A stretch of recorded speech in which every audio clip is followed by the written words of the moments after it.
Bismillahirrahmanirrahim. Assalamualaikum warahmatullahi wabarakatuh. Alhamdulillah. Assalatu wassalamu ala rasulillah wa ala alihi wa ashabihi wa mawalah amma ba'd. Kaum muslimin rahimakumullah. Tahukah anda pintu ilmu yang paling mulia? Iya, pintu ilmu yang paling mulia adalah memahami asma'ul husna atau nama-nama Allah yang maha indah. Mengenal Allah, nama-nama dan sifatnya serta perbuatan-perbuatan Allah merupakan semulia-mulia ilmu agama.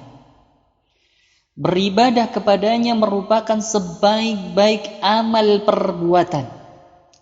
Dan memuji Allah melalui nama dan sifatnya merupakan semulia-mulianya ucapan.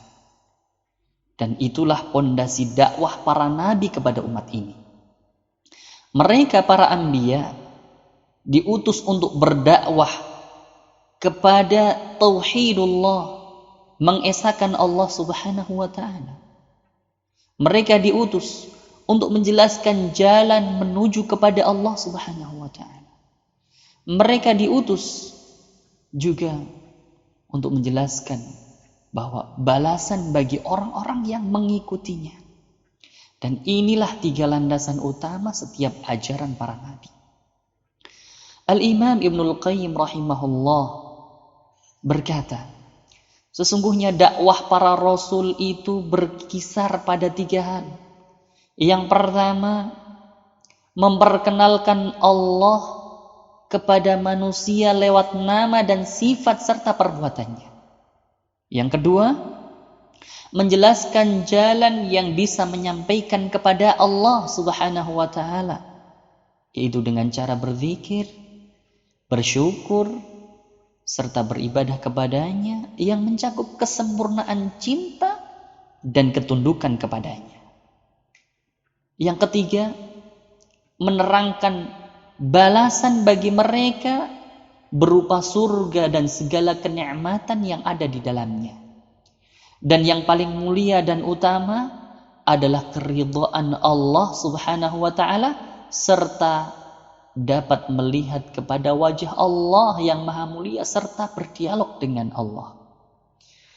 Saudaraku kaum muslimin, tidak ada kebahagiaan, tidak ada kesuksesan, tidak ada kebaikan, kenikmatan dan ketenteraman bagi manusia melainkan dengan mengenal Rabb serta beribadah kepadanya. Sehingga Allah lah satu-satunya yang diharapkan dan menjadi tempat untuk bergantung. Pengenalan terhadap ilmu Asma'ul Husna merupakan poros kebahagiaan, merupakan tangga kesempurnaan, merupakan jembatan kemuliaan, jalan meraih kenikmatan dunia dan akhirat, dan sebagai sebab menggapai cita-cita, keinginan, dan harapan yang paling mulia. Mengenal Allah dapat memperkuat rasa takut, merasa diawasi, mengagungkan harapan kepadanya, menambah iman seseorang. Al-Imam Al-Hafidh Ibnu Katsir rahimahullahu ta'ala pernah berkata dalam tafsirnya tentang firman Allah Subhanahu wa ta'ala, a'udzu billahi minasyaitonir rajim, innama yakhsyallaha min ibadihil ulama. Surat Fatir ayat 28.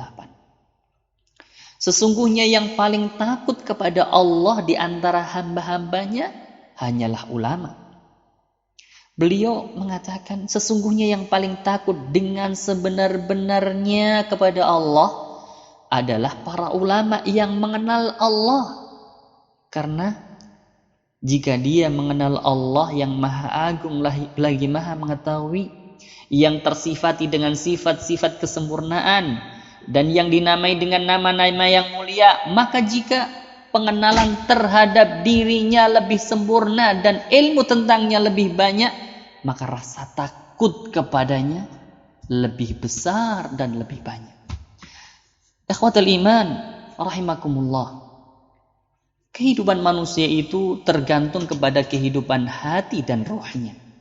Tidak ada kebaikan pada kehidupan hati melainkan dengan mengenal penciptanya, mencintai dan beribadah kepadanya saja, bertaubat, berzikir dan selalu mendekatkan diri kepada Allah Azza wa Jalla. Maka barang siapa yang kehilangan kehidupan seperti ini, maka dia telah kehilangan semua kebaikan. Segala sesuatu yang terlewatkan masih ada penggantinya. Tapi jika ia kehilangan Allah Subhanahu wa ta'ala, tidak ada sesuatu pun yang bisa menggantikannya. Bagaimana waktu terus bergulir, usia terus berjalan, sedangkan hati tertutup dari mengenal Allah Azza wa Jalla. Tidak mencium sedikit pun baunya, dan dia keluar dari dunia sebagaimana dia masuk ke dalamnya. Tidak merasakan kehidupan yang sejahtera. Bahkan hidupnya di dunia seperti kehidupan binatang ternak. Kemudian dia berpindah ke alam kerugian. Hidupnya di dunia merana, kematiannya tersiksa, dan hari akhiratnya pun sengsara. Hidup yang paling sengsara adalah kehidupan hati yang tercerai-berai. Jiwa yang terobek-robek, yang tidak memiliki tujuan yang benar, serta jalan yang jelas, hingga dia bisa menuju kepadanya.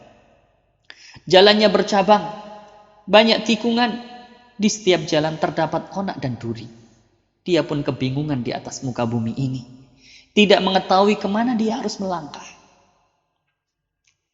Maka barang siapa yang bersemangat untuk menjadikan tujuan utama hanya satu saja, yaitu Allah, dan langkah satu-satunya adalah keridhaan Allah, maka dia akan meraih puncak harapannya dan menggapai semua bentuk kebahagiaannya. Akan tetapi kebanyakan manusia hidupnya jauh dari harapan ini. Sebagaimana yang dikatakan oleh sebagian salaf, sungguh merugi orang yang hidup di dunia kemudian keluar darinya tetapi tidak merasakan kelezatan di dalamnya. Kemudian dia ditanya, apa kelezatan di dalamnya? Ia mengatakan, mengenal Allah, cinta kepadanya, selalu dekat dan rindu kepadanya. Ikhwatal iman, mengenal Allah Subhanahu wa ta'ala itu ada dua macam. Pertama, sekedar mengenal saja. Yang hal ini sama antara semua manusia yang baik, yang jelek, yang taat, dan yang berbuat maksiat.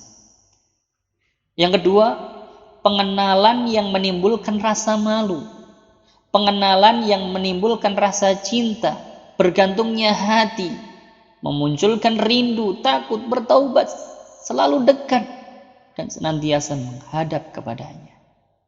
Pengenalan seperti ini merupakan sumber segala bentuk kebaikan dan mata air bagi setiap keutamaan. Oleh karena itu, kenalilah Allah hingga timbul rasa malumu. Kenalilah Allah hingga cinta terpatri dalam sanubari. Kenalilah Allah hingga rindu bersemi ke dalam relung hati.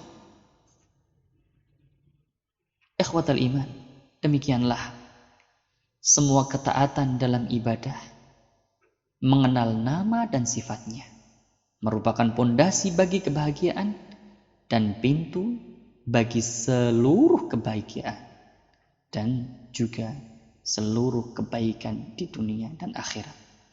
Wassallallahu ala nabiyyina Muhammad wa ala alihi wa sahbihi wasallam. Wassalamualaikum warahmatullahi wabarakatuh.